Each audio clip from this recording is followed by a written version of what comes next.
maka Allah memandaikannya agama. Zaman kula rumiyin pondok niku terkesan akal kula niku diskriminatif. Kok iso Allah niku lek ngarep apik kok dipinterne agama, kok bukan dipintarkan yang lain. Nalikanipun umur nggih sampun tuwa, pun mikir-mikir terus maca-maca, ternyata ketemu juga bahwa yang dimaksud Rasulullah menjadillahi khairan yufaqihi fiddin ini, ternyata Allah itu kalau ingin memuliakan umatnya itu diberi hidayah, tahapannya ada 4. Kalau tak kali cara bahasa Indonesia adik-adik santri ini jadi langsung paham. Biasa double jawi tipis orang ngerti sini. Nah, jadi Allah kalau mengharapkan umatnya itu bagus, itu diberi tahapan pertolongan oleh Allah, jumlahnya ada 4. Satu namanya Hidayatul Fitri. Hidayatul Fitri ini naluri instinktif yang diberikan Allah semenjak lahir. Jadi anak-anak itu kalau pada saat baru dilahirkan, seperti adik-adik santri ini, oleh Allah diberi pertolongan gratis, yaitu mampu untuk menyusu pada ibunya tanpa ada pemberitahuan dari siapapun. Pokok bayi ini pun sampai lahir langsung iso nyusu. Niki poso-poso kula boten kata guyon kayak biasa rutinan, pokok ngaten niku. Terus bayi baru lahir langsung punya insting, punya naluri nyusu pada ibunya. Andaikan naluri tidak diberikan, lari-lari ini mati. Karena apa? Tidak mungkin punya asupan karena tidak bisa menyusu. Ini tahapan pertama. Dapat 1 minggu atau 2 minggu ditambah oleh Allah, yaitu berupa hidayatul hawasi, yaitu kemampuan mengindra. Jadi mata itu yang awalnya hanya diberi mata, diberi melihat. Nah, pelajaran di pondok itu mata itu bahasa Arabnya apa? Ayo, penglihatan.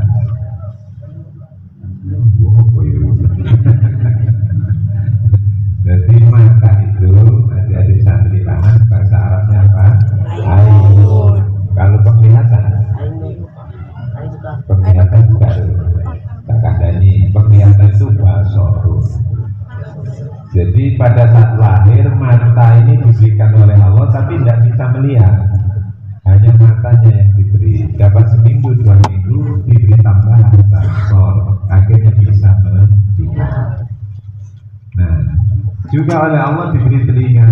Apa namanya telinga bahasa Arabnya? Udunun, ya benar ya. Udunun. Kamu tempat kalau niku namung terinspirasi lari-lari dengan video niku pas hafalan dunia begini hafalan ainun mata udunun telinga. Nah kuping ini bahasa Arab untuk diberi oleh Allah tapi belum bisa mendengar. Setelah waktu tertentu, maka oleh Allah diberi bisa mendengar. Lah mendengar ini bahasa Arab sama pun. Jadi mata diberi, telinga diberi itu awalnya. Kemudian setelah itu bisa melihat, bisa mendengar. Nah, kalau orang sudah bisa melihat, bisa mendengar, ini sudah cukup untuk bekal hidup. Bukan bekal mulia, tapi bekal hidup. Karena apa? Karena aktivitas krono sore iso nyambut gawe krono sing ditingali. Lah sing iso ngomong krono sing ditrene. Sederhana tenan. Jadi menungso niku lek kepengin ngomong bahasa Arab, saiki masuk ka mondok ora apa-apa. Sing penting kerja di Arab. Kali ini bahasa Inggris sebenarnya nggak apa-apa menjenengan ini kalau masuk tak kursus bahasa Inggris. Sing penting kerja di Bali iso ngomong bahasa Inggris. Seperti itu. Baik. Akhirnya saat menungso niki para diparingi iso ketinggalan iso mirene pun cukup urip ning kebruk nyambut gawe niru sing ditingali omong-omongan niru sing dipiren Maka manusia kalau sudah bisa bekerja dan komunikasi interaksi sosial, wis iso hubungan kali wong liya, urip wis cukup wonten putih mawon. Ngapunten ibu-ibu jadi seger mawon buat amatur. Berarti lek ngaten kan enggak perlu haji itu nggih. Perlu boten? Perlu boten? Enggak perlu. Nggih. Lek nek kepengin urip tok ni ora perlu haji. Kok dikek kuping iso kepirek meripat iso delok nyambut gawe wis iso omongan iso selesai. Tapi dirose ahli agama sing ngaten niki para rawuh niku sami kali derajate raja kaya hewan. Karena hewan oleh Allah juga diberi telinga, diberi mendengar, juga raja kaya hewan itu diberi bisa bicara antar sesama komunitasnya dan diberi mulut. Maka kalau orang itu hanya cukup ngendel kuping kali meripat, niki masuk urip derajat kalah kali kewan. Karena apa? Fisiknya kalah. Lho kok bisa nggih? Niki hati-hati sing mondok-mondok niku. Nggih, senasa kita niki menungso lek diadu pelayan insyaallah kalah kali jaran. Nggih. Iya nggih. Balapan mbek jaran menang sapa? Jaran. Penean kali pedes menang sapa? Oh, kok kroming gili pedes sih. Ini iso menang kewan. Nah, Allah akhirnya nambahi tambahan kepada manusia yaitu hidayatul akli, yaitu akal, diberi akal. Nah lewat akal ini akhirnya menungso niku pinter. Lan akal tidak harus agama, belajar dimanapun asal akalnya pinter itu akan mampu. Lah menungso niki wis akal top, akal pinter. Di sekolah umum dhuwur, mohon maaf nggih, kula di sekolah umum rumiyin. Kalau sekolahnya umum sudah tinggi, akalnya bagus, itu rata-rata iso menaklukkan dunia. Kalau menaklukkan dunia, kata orang ngebru itu namanya sukses. Karena orang sukses itu adalah orang yang akalnya pinter, oleh akalnya pinter ngakali. Nah lewat pinter ngakali akhirnya sukses. Kok bisa begitu? Mungkin yang tinggali peternak nih. Peternak itu karena dia pinter ngakali titik. Titik itu dingo, titik dibor. Petani sukses, ngapun kenapa Samsul barangkali punya rekanan dulu di pertanian. Wong punya sukses pertanian perlu ngakali pari. Pari ditandur gede titik dibor. Umurnya dicedak, dipupuk, nanti disemproti macam-macam, didol. Itu semua orang sukses dunia ini karena ngakali dunia. Nah, orang bisa usaha kayu, krono ngakali sengon itu ditandur, gede-gede, didol, maksudnya diketok sapi itu akhirnya menjadi kaya. Nah di sinilah maka orang itu diberi bekal 3 oleh Allah, yaitu fitriyah, hawasiyah, dan akliyah. Ini sudah cukup sukses di dunia. Tapi Allah masih belum mengharapkan baik. Karena apa? Orang yang pandai akalnya sukses di dunia itu masih punya keterbatasan. Apa keterbatasannya? Belum bisa membedakan benar dan salah, hanya bisa membedakan untung dan rugi. Kalau kali ini arek-arek sekolah pinter tapi gak mondok, gak belajar agama, itu akan cerdas akal dan hanya mampu membedakan mana untung dan mana rugi, belum bisa membedakan mana halal dan mana haram. Nah, puntalah sering ngajeni kula nggih guyon-guyon kali kanca-kanca ngaten. Nggih, sakjane antara akal dengan kebenaran itu ada kalanya bertabrakan. Contoh, sampean jawaban nggih kula cek gak kesel ya, adik santri jawaban. Jadi begini, nyambut gawe ngapusi tapi gak konangan, iku oleh hasil sedino iso 1 juta. Buruh nek sawah sedino namung 30.000. Lek cara akal sampean itu kira-kira setuju sedino 1 juta, tapi ono ngabusine tapi gak konangan apa nang sawah? Sawah. Nah, berarti kelebonan pondok. Kelebonan pondok. Adik-adik lanang tak bayangno, tak apa ya. Bayangno sampean milih ndi. Nah, rabi ku bojo mek situk gak ganti-ganti. Tapi lek nakal iso gonta ganti arek wedok. Cara akal sampean milih rabi apa nakal? Rabi. Kalau bukan pondok. Lek cara logika akal niki wanian rada nyolong-nyolong titik, sing penting gak konangan. Yang penting data nggak terlacak, berkas-berkas hilang, kemudian punya hasil yang maksimal. Ini akal setuju.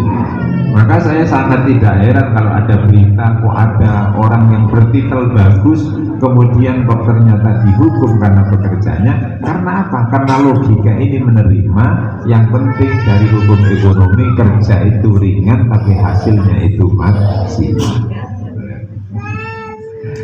Ngapunten kalau namung bahasa guyon nih mboten usah dilebokno ati.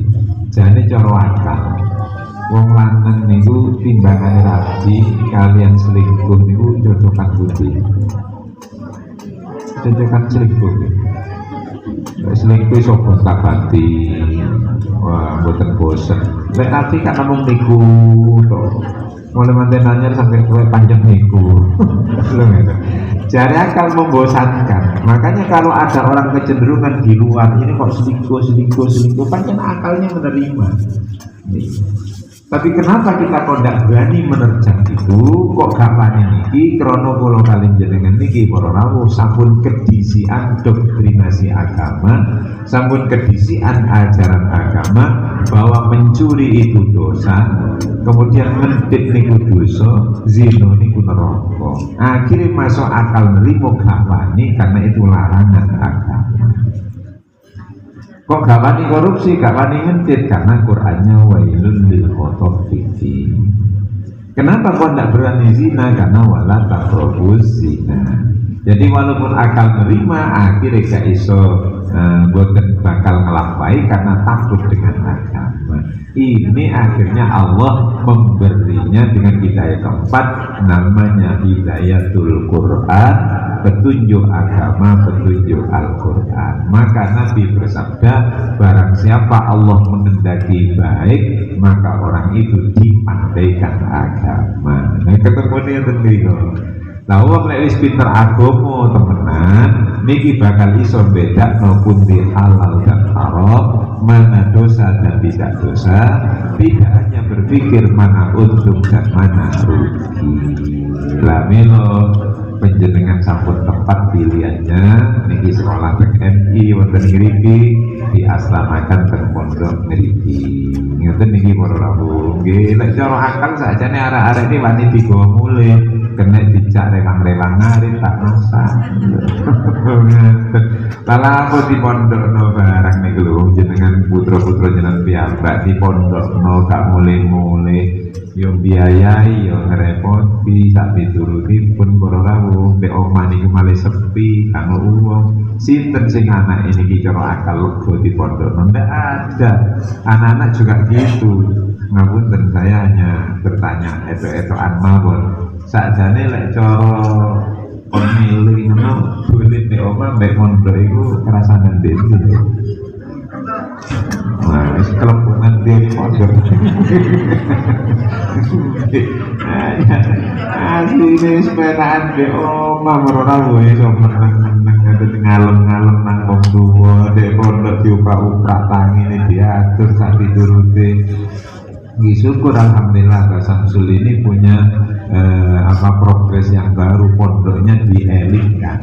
Kalau di pondok-pondok salah nih untuk tak ceritani, untung sampean pondok dek ini alhamdulillah. Di pondok-pondok salah nih kadang-kadang kamar ukuran 3x4.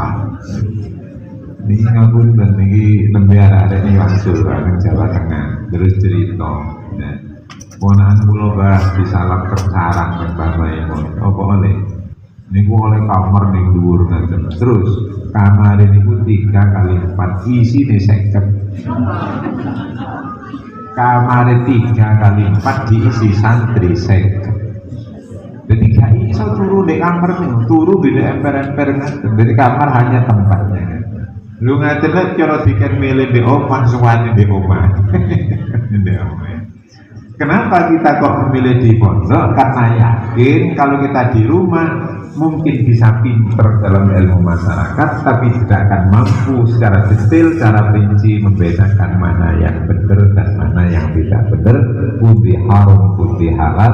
Melo nikah ini lari-lari ini di Polorabu, di salap ke pondok, difasilitasi oleh Pak Samsul. Alhamdulillah, pondok api, pondok mewah, diajarkan halal dan haram, niki rezeki penjenengan. Allahumma amin. Kalau makin di Batoran Sul, sedang dibalik no tanggal bina selingkuh. Niku orang usah molor-molor kau karena membentuk masyarakat yang baik kudu di pondok.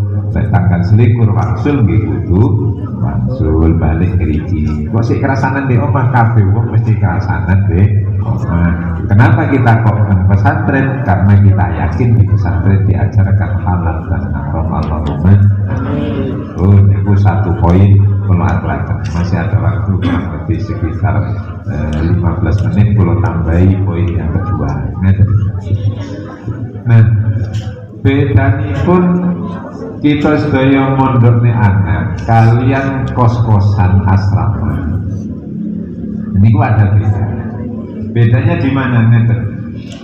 Nah, kalau sering di inspirasi di nobongi di pun di ilmu kalian keterangan gile Rasulullah niku paling warisan datang menungso niku kali setunggal akhlak nomor kali kayu. Jadi al-warasah minan nabi